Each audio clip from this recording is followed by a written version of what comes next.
Agora que colocamos a segunda peça do quebra-cabeça e já temos uma maior dimensão do problema, isto é, o sufrágio e o ginocentrismo que vem da biologia feminina, vamos falar um pouco não do Estado, mas da esfera privada. Vamos continuar lendo o livro Sexo, Mentiras e Feminismo. Quem ganhou o poder? Tanto a esquerda, tanto a direita, tanto filósofos, políticos e ideólogos com frequência usam a falácia do espantalho para atacar os oponentes às suas ideias. É um modelo distorcido que fica mais fácil, de se atacar do que focar em problemas reais e objetivos. De modo similar, as feministas usam a falácia do espantalho para alavancar o seu poder político, para dar ênfase à questão dos burocratas e dos políticos homens e desviar a atenção dos reais bastiões do poder nas democracias ocidentais. Mas esta ênfase foi mal colocada. É verdade que os executivos, tais como os políticos, têm poder, mas este poder está muito limitado por aqueles que controlam o fluxo de informação, de estereótipos e de ideias na cultura popular.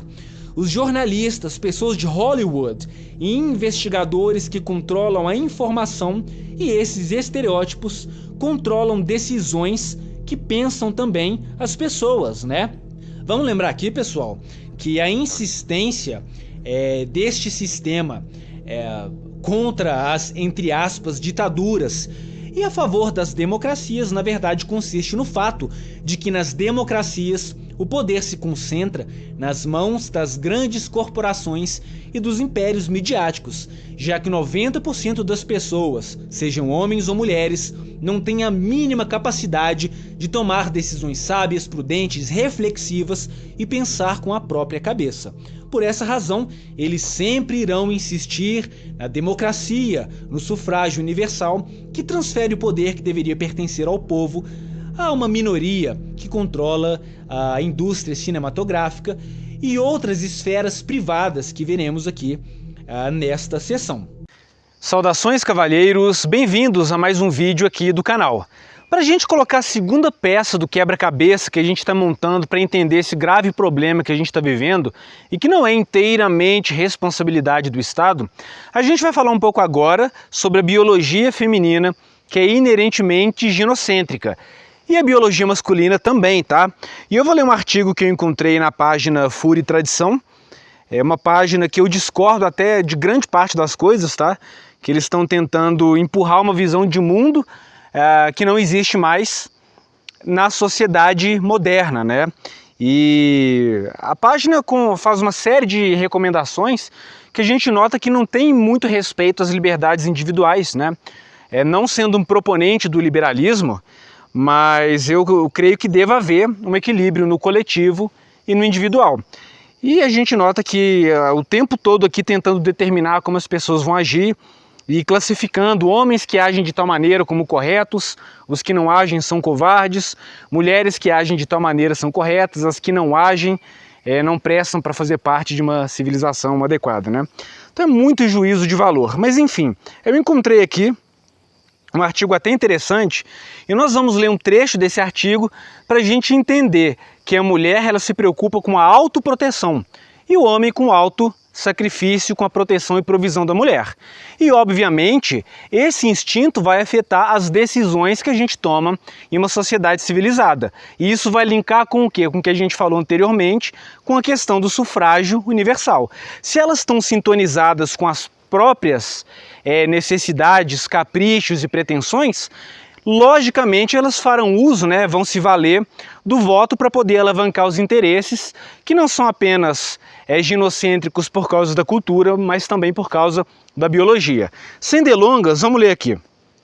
Ele faz uma introdução usando o exemplo da foto de John Kennedy e logo aqui no segundo parágrafo ele já começa a dar essa explicação. Vejam bem, essa é uma grande diferença entre os instintos masculinos e femininos, principalmente porque as mulheres não são nem se sentem responsáveis pela proteção dos homens do mesmo modo que os homens são responsáveis pela proteção feminina. né? Ainda que biologicamente esse seja o correto, coloquemos assim, hoje a mulher trocou a autoridade do marido pela autoridade do Estado. Grande parte de comportamentos que seriam considerados instintivos ou biológicos, hoje são vistos como bárbaros, mas a insistência em colocar o homem como protetor e provedor é algo que está se perpetuando aí, ainda que a própria mulher não se atenha mais aos seus papéis de gênero, né? A biologia nunca pode estar acima da razão, né?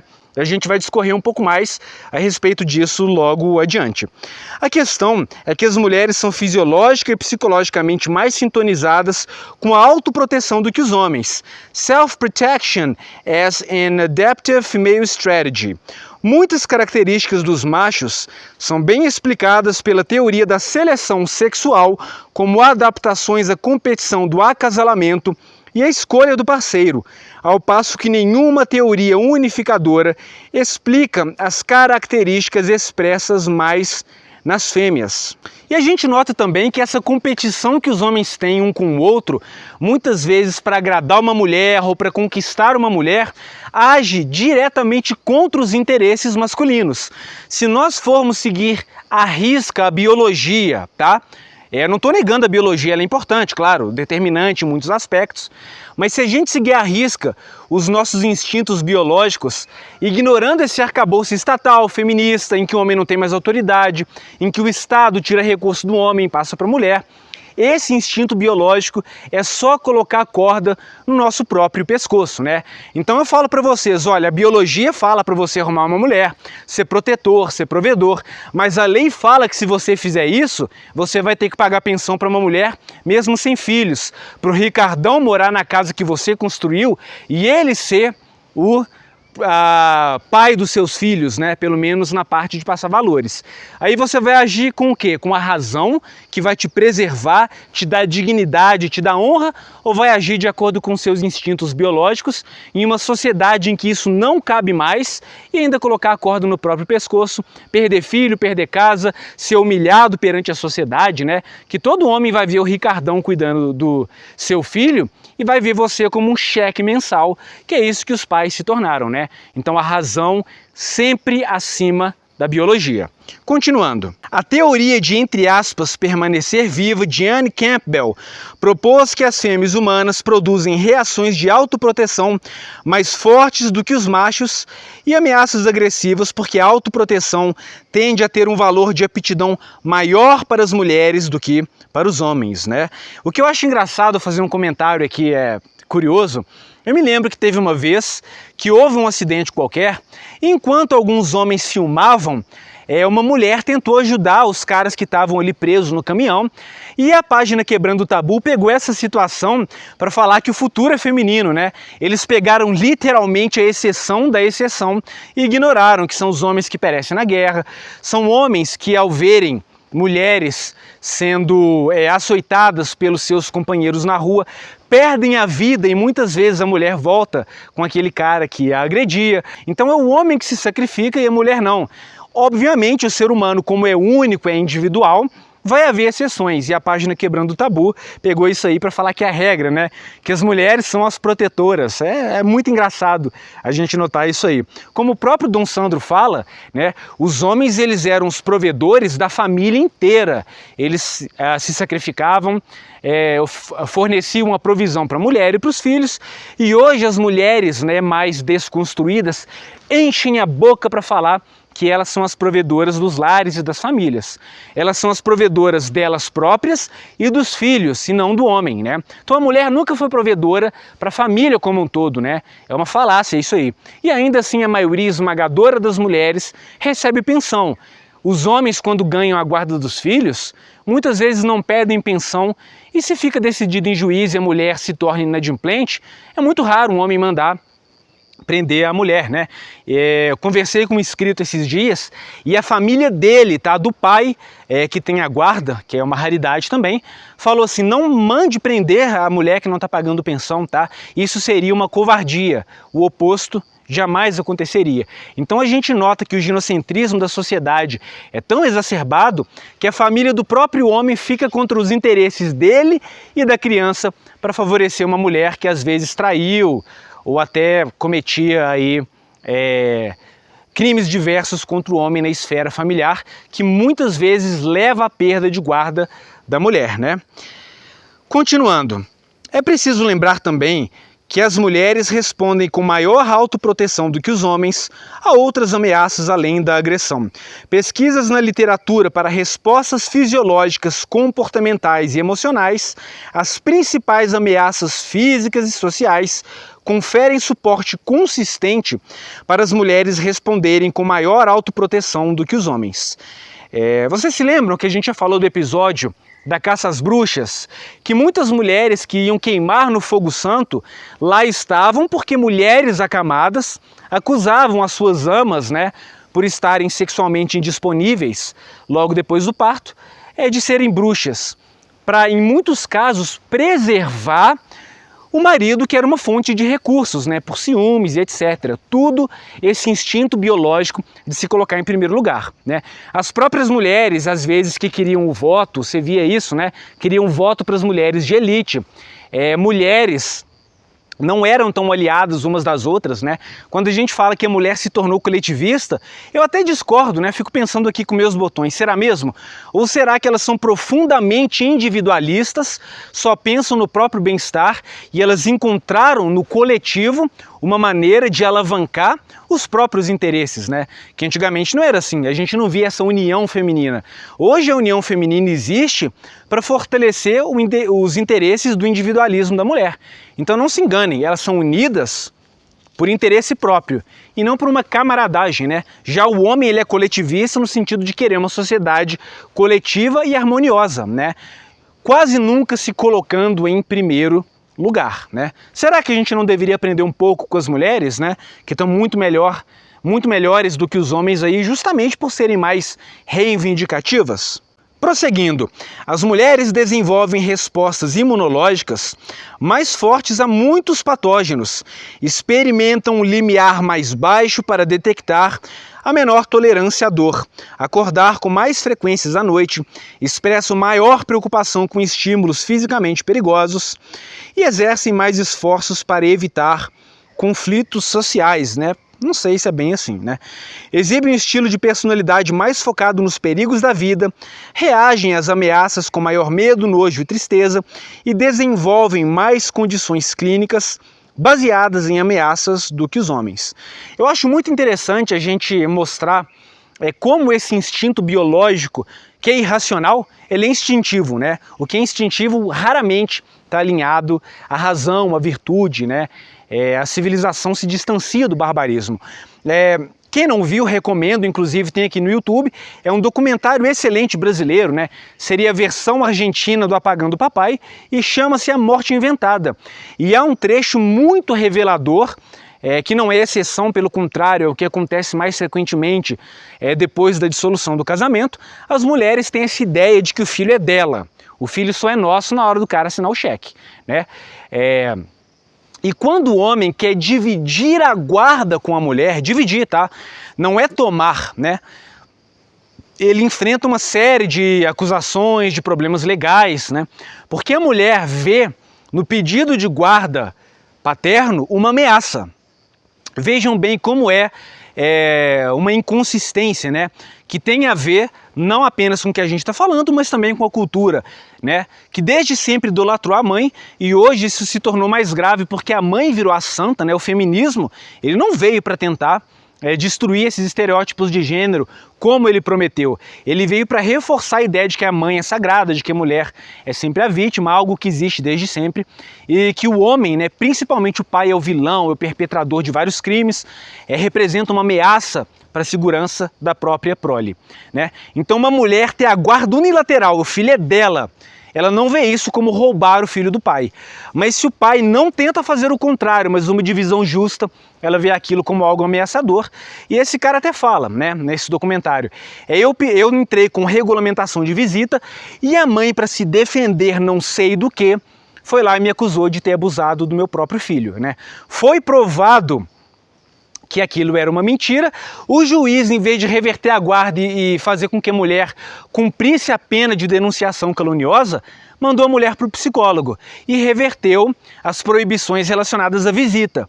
na teoria, porque a mulher continuou não respeitando a justiça, né? Falamos no vídeo anterior, em muitos casos a mulher está acima do Estado e o juiz não fez nada, né? Então o pai, ele falou, eu perdi o meu filho. E ele diz, se o pai é um abusador, a criança deve ser afastada, e eu concordo inteiramente. Mas se a mãe inventou algo grave assim, a mãe deve ser afastada. E esse tipo de coisa geralmente não acontece, né?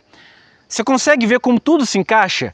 Instinto ginocêntrico de se colocar em primeiro lugar, o homem não luta pelos seus direitos, que ele está sempre pensando no todo e na mulher acima dele próprio, marianismo relacionado até mesmo à Igreja Católica, a gente vê a mídia feminista que deveria solucionar esses problemas na teoria, mas só reforça a misandria contra o homem, né?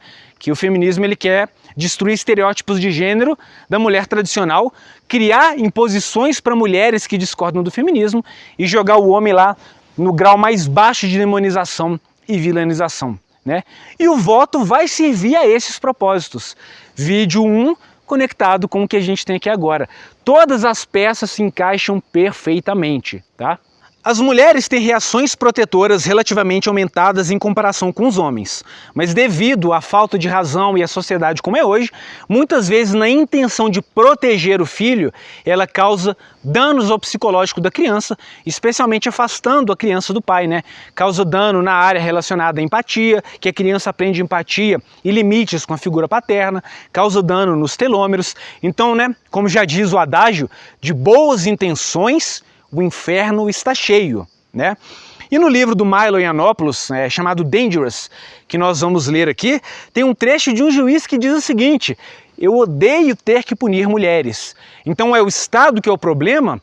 Ou atrás do Estado tem um juiz que é um ser humano, que é um homem, que está agindo de acordo com seus próprios instintos e está sendo influenciado pelas mídias privadas, né? A gente vai falar do privado ainda hoje, mostrando como muitas vezes ele também está acima do Estado, né?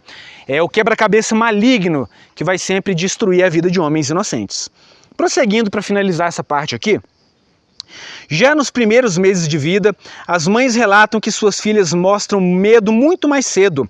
Different emergence of fear expressions in infant boys and girls, do que bebês do sexo masculino. Poderia ser que bebês do sexo masculino são menos alegres? Pelo contrário, bebês do sexo feminino geralmente sorriem mais e fazem mais sons balbuciantes do que os bebês do sexo masculino. E a fonte é Human Infancy and Evolutionary Perspective. Apesar disso, quando os bebês veem objetos estranhos ou adultos desconhecidos, as meninas sorriem menos e fazem menos sons do que os meninos. Claramente, bebês do sexo feminino são já mais cautelosos com coisas estranhas do que bebês do sexo masculino, que gostam de coisas novas e coisas estranhas. Apesar de ser muito importante, né, a gente notar que o homem tem esse ímpeto de se arriscar mais, esse espírito empreendedor, né? Até no próprio marketing digital, você vê que as estratégias de venda para homens e mulheres são distintas. Só que, novamente, o biológico acaba colocando o homem em uma situação desfavorável, né? É a corda no próprio pescoço, fazendo o homem dar murro em ponta de faca. Tava trocando ideia com um brother meu, né? Eu apliquei nele a Red Pill, mas ele ainda é um Purple Pill. Ele é evangélico e ele tá ciente dos problemas do mundo moderno, mas ainda assim é evangélico, acredita muito nessa questão de família, de casamento, né? Sabe dos riscos, mas quer arriscar.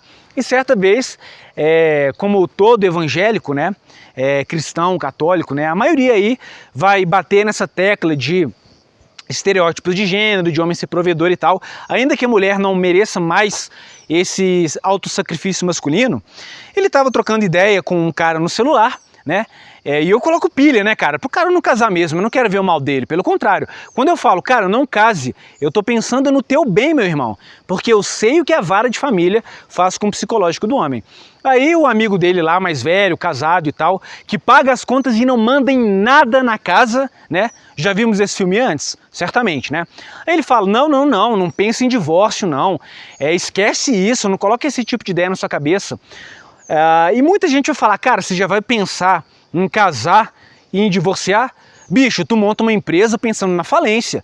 do que você vai ter que pagar de rescisão contratual. É um investimento, é sabedoria prever o futuro. E casamento é o investimento mais importante, mais arriscado e perigoso da vida de um homem, tá?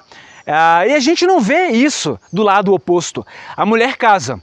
E hoje, como são reivindicativas, ela sabe que ninguém vai vir escrito na testa, ó, sou um homem monstruoso. Não, não. Ela vai casar e o homem pode mudar, né, depois do casamento. E o que é que eu quero dizer com isso? Nenhuma mulher aceitaria abrir mão das garantias legais e se tornar, né, responsáveis pelas próprias escolhas individuais. Se você disser para uma mulher o seguinte, veja bem, a gente não vai ter mais leis que te protegem de um homem possivelmente truculento, abusador. Se você escolher errado, vai ficar por isso mesmo. As mulheres iam parar de casar. Elas não iam aceitar esse tipo de coisa, né? E os próprios homens que falam, não pensa no divórcio, também achariam um absurdo a lei não proteger mulheres de homens perigosos. E eu concordo, as mulheres merecem proteção sim, tá? Só que os homens também merecem. E se você casa com uma mulher que se revela uma borderline, uma alienadora, uma mulher que quer que você banque tudo e não lava nem a louça, e se você pedir para lavar, ela vai falar, ou você faz do meu jeito ou eu peço divórcio, tá? Peço divórcio e os seus filhos vão ser meu, vou tomar 50% do seu patrimônio. Os homens têm que ter garantias legais, né? Tem que ter. Mas eles não são reivindicativos, né? Como a gente viu aqui, os homens não ligam muito, riem na face do perigo, né? Coragem exacerbada não é uma virtude. Você tem que analisar risco-benefício, custo-benefício, ser um homem prudente, né? Então, mate este instinto de cavaleiro branco que existe dentro de você. Seja um homem superior e não um animal guiado pelas premissas biológicas que nasceram impregnadas no seu DNA, tá? Seja um homem superior. E para a gente colocar, né, o último prego nesse caixão e deixar inequívoco que o seu instinto é o seu inimigo e não seu aliado, vejam bem esse estudo aqui. Estudo aponta que homens preferem matar 3 homens para salvar uma mulher, que matar uma mulher para salvar 3 homens.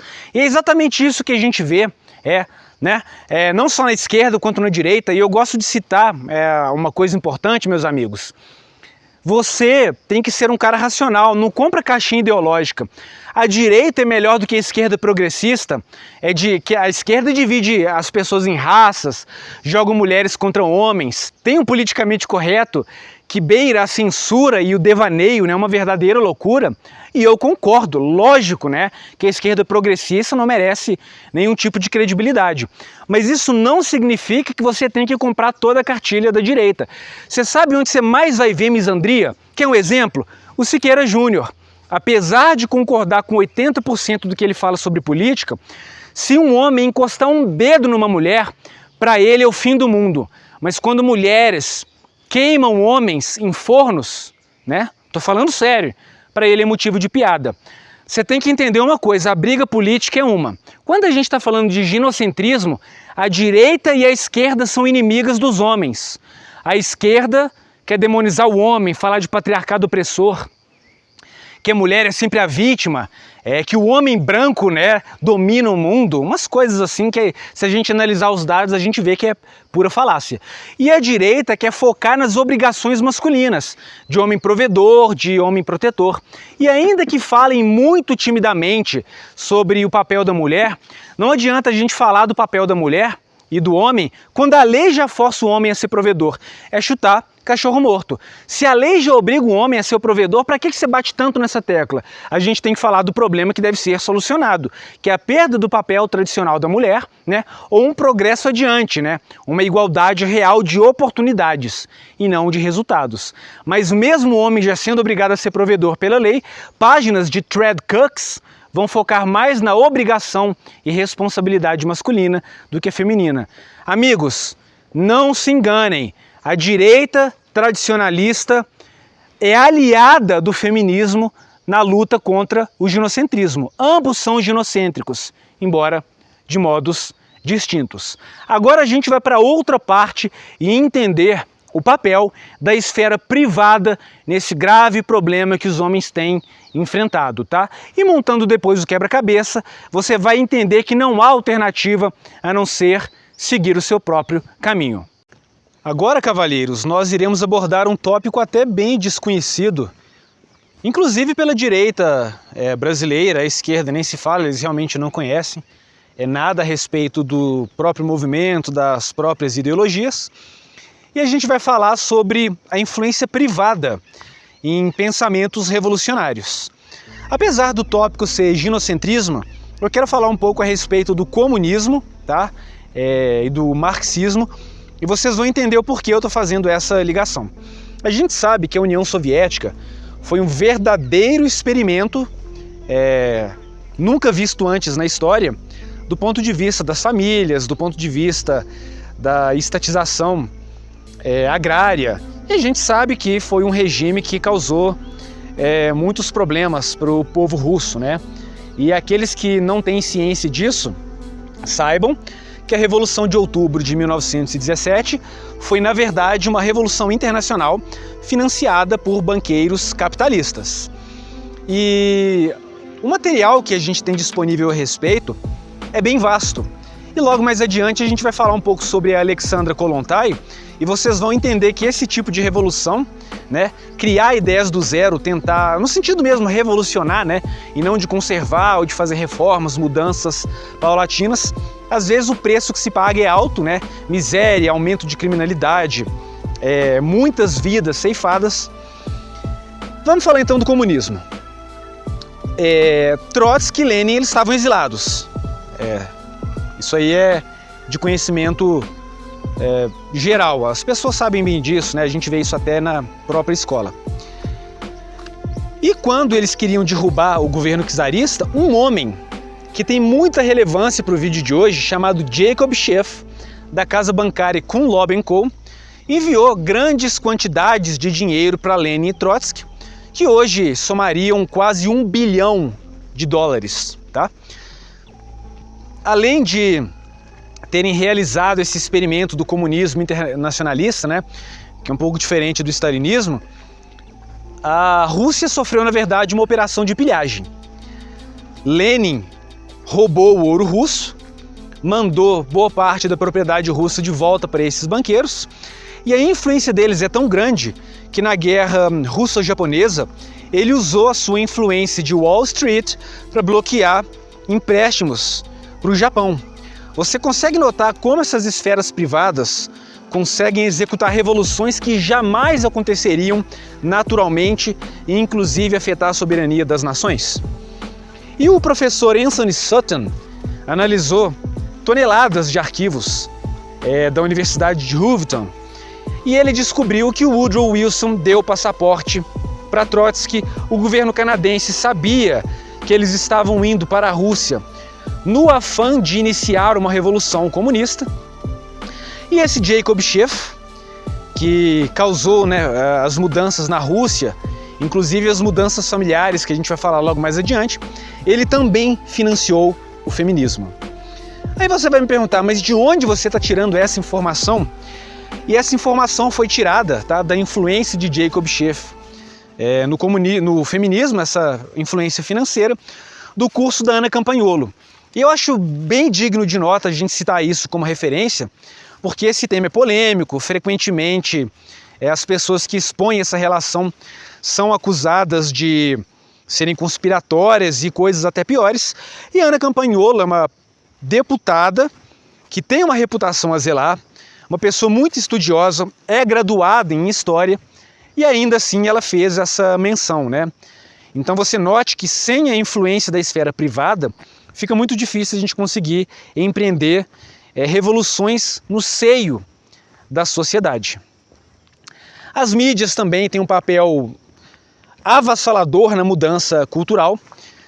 A página Quebrando o Tabu, que a gente citou anteriormente, você deve pensar assim, poxa, ela tem muito seguidor, porque os jovens estão todos descabeçados, né? Mas na verdade ela tem tanto seguidor assim porque eles recebem financiamento da Open Society Foundation do George Soros. Então, esfera privada, metacapitalistas, criaram comunismo, financiaram o feminismo no passado, financiam hoje pautas feministas, pautas abortistas, tem um capital privado enorme nesse tipo de mudança cultural, tá? E quando eu falei antes, né, do juiz, o juiz é uma pessoa, tem estudos que mostram que juízes não são imparciais, né? Nem precisa de estudo para a gente chegar a essa conclusão óbvia. E essas pessoas, tanto os juízes que são seres humanos, como advogados e as próprias mulheres que usam a ferramenta estatal para atingir os próprios desígnios, eles foram influenciados por essas esferas privadas. Eu me lembro, né, eu cresci em grupo de esquerda, todo mundo seguia Quebrando o Tabu. Certa vez a gente saiu à noite e o assunto da roda era uma postagem de Quebrando o Tabu. Então eles ficam minando a cultura e distorcendo o pensamento das mulheres e da sociedade em geral. E o Estado é, na verdade, muitas vezes, a última parte do problema, né? Antes de você fazer mudanças culturais significativas e profundas, a mídia tem que alardear muito aquilo na cabeça das pessoas, tem que ter escritor mexendo com aquilo, tem que ter universidades, pessoas patrocinadas pelo capital estrangeiro. Aí o político que é oportunista, ele vai usar essas pautas depois que a mentalidade já foi modificada para tentar farmar voto da galera, ainda que ele tenha que sacrificar o homem ou a sociedade. Você consegue perceber que o Estado ele não é o problema principal, mas é o problema final, é a cauda, está lá embaixo. É a última coisa que vai ser mudada, vão ser as leis que precisam de amplo apoio popular, né? Deixa eu só passar aqui embaixo, que eu vou ter que cruzar uma pequena porteira aqui. Conseguem perceber, galera, que o Estado não é nem de longe o maior problema. E eu até vou relembrar aquela questão do Trump, né, que foi banido do Twitter. O poder da esfera privada, né, das big techs, das grandes corporações é tão grande que eles conseguem banir o presidente da maior potência do mundo, né? E isso acaba encurtando a janela de Overton. Afinal de contas, a mídia tem um viés. As redes sociais, que deveriam, pelo menos na teoria, serem capazes de dar uma voz ao povo para que a gente não fique dependente desses mestres do dinheiro, eles também censuram páginas por causa de viés ideológico, não são plataformas alinhadas com a liberdade de expressão. O tal discurso de óbvio, né, serve na verdade para silenciar opositores. O politicamente correto é isso, é uma ferramenta seletiva de censura. Vocês conseguem notar então que o Estado não é o maior problema. Além dessa questão que a gente está falando aqui, muitas vezes a mídia amedronta políticos e amedronta juízes e delegados. Muitos delegados, saiu isso até na rede russa, tem até o documentário aqui no YouTube, se não me engano o nome é No Women, No Crime, mostra um delegado que sabia que tinha mutreta ali na denúncia da mulher, mas o cara teve que acatar. E por que é que ele teve que acatar? Porque senão vem a mídia em cima e detona a reputação do cara. A mídia tem um poder para amedrontar político, mudar a mentalidade das pessoas, fazer com que a população aceite coisas absurdas e votem no candidato que elas querem. E eu vou citar um exemplo desse poder tripartido. Eu vou usar os Estados Unidos, porque os Estados Unidos da América é o país que a democracia é mais falsa, né? As grandes corporações, mídia e bancos ali mandam e desmandam nos políticos. A gente lembra aí daquele escândalo que teve envolvendo o Goldman Sachs, o Bernie Sanders até serviu ali como mediador nas interrogações, né? Foi uma verdadeira inquisição, correta na verdade, que realmente os caras estavam devendo, né? Quem não deve não teme. E o juiz e todo o pessoal envolvido no processo, o pessoal de órgãos federais, os caras deixaram esses banqueiros saírem impunes, né? Quando você vai analisar essa situação mais de perto, o maior acionista da Goldman Sachs era Aviv Nevel, beleza? E Aviv Nevel também era dono de mídias, né, como o maior acionista aí da Time Warner. Não é uma mídia, ele é um império midiático que controla dezenas de pequenas mídias. A gente já consegue imaginar o poder que eles têm para mudar a cabeça da população, né? E quem é que foi o maior doador para a campanha do Barack Obama, que recebeu apoio de mídias de esquerda, né, como CNN, revista Time, etc.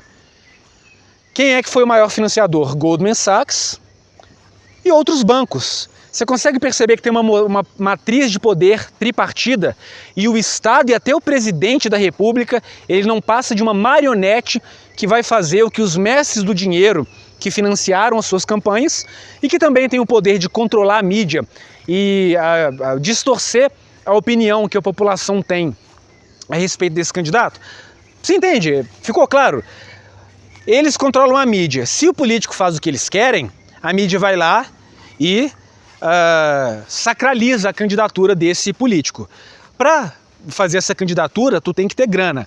Vem dinheiro dos bancos, injeta dinheiro no político. E depois esses políticos vão fazer o que essas agendas querem e vão proteger, inclusive, roubos homéricos desses bancos que não trabalham em prol do interesse do povo, né? Quase todo tipo de revolução é assim, tá? Quase todo tipo de revolução é assim. Quem está integrado no conteúdo masculino sabe que a mídia tem o poder de decidir a mentalidade pública, né? O clamor popular, e o clamor popular afeta as decisões judiciais. Eu vou citar de novo essa lei Mari Ferrer, o Sérgio Schiller, que nós já entrevistamos aqui no canal, estava escrito lá, né, nos autos do processo que eles estavam respondendo a um clamor popular. E a mídia não é apenas cínica no modo em que eles vão veicular a informação, né? O jeito que você coloca o título, o jeito que está escrito ali na matéria, mas eles também tendem a, por exemplo, dar uma ênfase tremenda em crimes de homens contra mulheres, enquanto eles ocultam ou justificam os crimes de mulheres contra homens. Então ele causa uma mudança na mentalidade das pessoas. Vários projetos de lei importantes, né? Se a mídia quiser sacralizar aquele projeto de lei, ela vai e fala bem. Se ela não quiser, ela simplesmente não leva aquele projeto de lei a conhecimento do público ou o difama, muitas vezes com base em mentiras, né? Você nunca achou estranho porque esse pessoal defende a todo custo a liberdade de imprensa? É claro que deve haver liberdade de imprensa, mas liberdade implica em responsabilidade. E o doutor Enéas falava isso. A mídia não tem responsabilidade nenhuma, né? Então eles não são livres, né? Eles são ditadores. E eu dou um exemplo aqui, que nós já até falamos no canal. Vocês se lembram do caso do pastor Felipe Heiderich, né? Quem é da Manosphere vai lembrar. A Manosphere inteira lembra desse caso, ficou bem famoso. A mídia colocou o cara como criminoso. Toda vez que tinha um abusador de criança que tinha cometido algum crime e eles não tinham a foto do cara, eles colocavam a foto do pastor, né? Então a imagem dele ficou estampada, não no suposto crime que ele havia cometido, que ele foi inocentado e ficou provado que a mãe induziu a criança a mentir. Olha só que coisa bárbara. Mas também foi relacionado, né, a sua face foi vinculada a crimes que ele nem tinha nada a ver, né? Então um cara lá no Rio Grande do Sul, no Rio Grande do Norte, abusava de um menor, aí colocava a foto estampada do pastor. E isso aí gera, né, comoções, porque as pessoas compartilham aquilo no Facebook, vão colocar uma legenda exprimindo a opinião delas a respeito disso, e aquilo vira uma bola de neve, né? E isso serve para você fortalecer cada vez mais a ideia de que o homem é o vilão. Então a mídia tem um papel central nisso. E quando a gente vai analisar, né, a questão do Estado, por exemplo, ainda que eu simpatize com muitos ideais libertários, se a gente for falar do que é fato, né, realidade verificável, esquecer juízo de valor, as sociedades que estão menos contaminadas com isso é justamente as sociedades em que não tem democracia, em que o presidente tem poder de fato para acabar com esse tipo de problema, né? Por exemplo, expulsar ativistas da Open Society Foundation. Quem é que fez isso? Vladimir Putin, na Rússia, né? Um outro exemplo, ele foi duramente criticado por ter tornado mais leniente, né, as leis relacionadas à violência doméstica. Por que você acha que ele conseguiu fazer aquilo? Justamente por ele ser um líder forte, que não depende tanto da democracia, né? O fato de as eleições não serem verdadeiramente democráticas se é problema para vocês, eu prefiro olhar o resultado. Se a Rússia vivesse uma democracia nos moldes ocidentais, a Rússia não seria cristã ortodoxa, não haveria tradicionalismo, a misandria estaria a 1000 por hora. O próprio Renato Aron, ele falou que o sistema preferido da nova ordem mundial é a democracia. E esse cara era amigo pessoal dos Rockefeller, tá? E tem um trecho muito interessante. A família Rockefeller perguntou pro Renato, se não me engano é Renato o nome, eu posso até verificar depois, né? Essa entrevista você pode encontrar no YouTube, só que só em inglês. Aí ele foi bem convencional na resposta que ele deu. Falou, olha, eu acho que as mulheres estão no mercado de trabalho porque elas têm direito de trabalhar tanto quanto o homem, né? Aí o cara rachou os bicos, né? E falou assim, não, seu tolo. Nós patrocinamos a libertação das mulheres. E o objetivo disso era para que nós pudéssemos coletar o dobro de impostos e as crianças seriam então cuidadas pela escola ou pelo Estado. E a gente sabe bem, né? Desde a proto-feminista Mary Wollstonecraft, as feministas batem muito nessa questão da educação pública, né? É totalmente dominado por elas, né? Eu vou colocar umas notícias aqui, vocês vão ver que absurdo que eles estão fazendo nas escolas. Virou uma ferramenta tremenda de doutrinação. E a Alexandra Kollontai, que nós falaremos um pouco a respeito dela, ela falava que a creche era para a mulher poder se desfazer da família e servir mais ao Estado, né? Ela vai servir mais ao Estado. Você consegue perceber que muito do que a gente vê hoje como normal ou como uma evolução natural da sociedade na verdade, ideologias subversivas financiadas por entidades privadas que visam atingir a sua própria agenda em detrimento de toda a população. A própria Ana Campanholo fala isso, a gente não nota como o sistema escolar está atolado de feminismo, né? O feminismo se tornou um pensamento hegemônico. A gente viu isso, né? A direita abraçando pauta feminista, conservadores, né? Bolsonarista e conservador não é exatamente a mesma coisa. Mas pessoas que não estudam profundamente, afinal, cada um tem os seus afazeres, né? Não estou julgando. Vai que você aí um médico, por exemplo, que trabalha pra caramba, rala demais, está fazendo um mestrado, você não tem tempo para ficar verificando esse tipo de coisa que eu estou falando aqui, né? Então você vai muito pelo senso comum. Só que o senso comum está na mão dos impérios midiáticos. A moral hoje, ainda que o Brasil se diga uma nação cristã, a gente sabe que a moral hoje ela é progressista até o talo, tá? Agora que a gente entendeu um pouco mais o papel das mídias privadas influenciando as pessoas, inclusive juízes que vão tomar decisões, não porque ele é um agente do Estado, mas ele vai tomar uma decisão baseada na cultura que foi alterada pela mídia.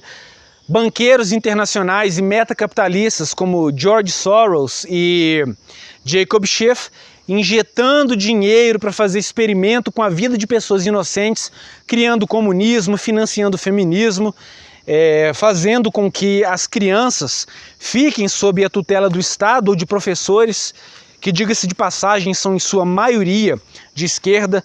Aquela professora Paula Marisa sofreu boicote por se opor a escola ter um poder acima do poder familiar, né? Eu sou totalmente partidário da família decidir o que é melhor para o filho. Quem que você acha que sabe o que é melhor para o meu filho? Eu, que sou pai? Ou o Estado? Professores doutrinados, feminista de cabelo alaranjado, né?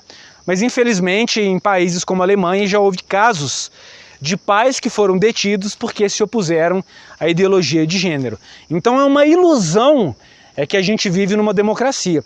Essas ideologias que a gente repudia, elas são muito mais presentes em estados fracos com líderes marionetes, tá?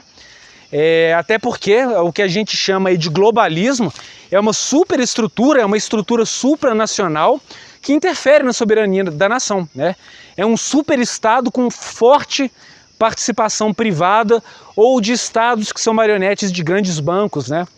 Esse beabá todo que a gente está falando aqui. E não se enganem, tá? Eles são poderosos. E quando eu falo que eles são poderosos, quando a gente fala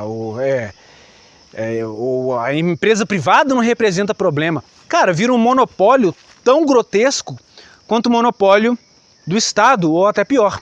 Aquela plataforma concorrente do YouTube, em que até pouco tempo nós podíamos de fato entender o outro lado da moeda, sofreu ação de advogados britânicos através de instituições, né, pseudo-filantrópicas e que combatem o discurso de óbvio.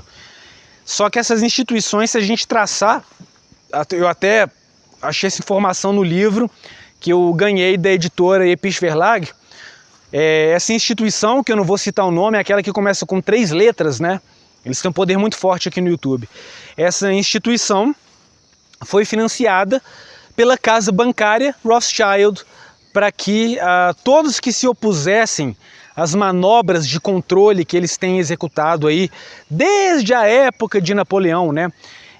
Quando o Império Napoleônico começou a se expandir, o príncipe de Hesse-Kassel deixou uma grana alta com esses banqueiros e, segundo o escritor Sir Walter Scott, esse dinheiro não foi devolvido, né?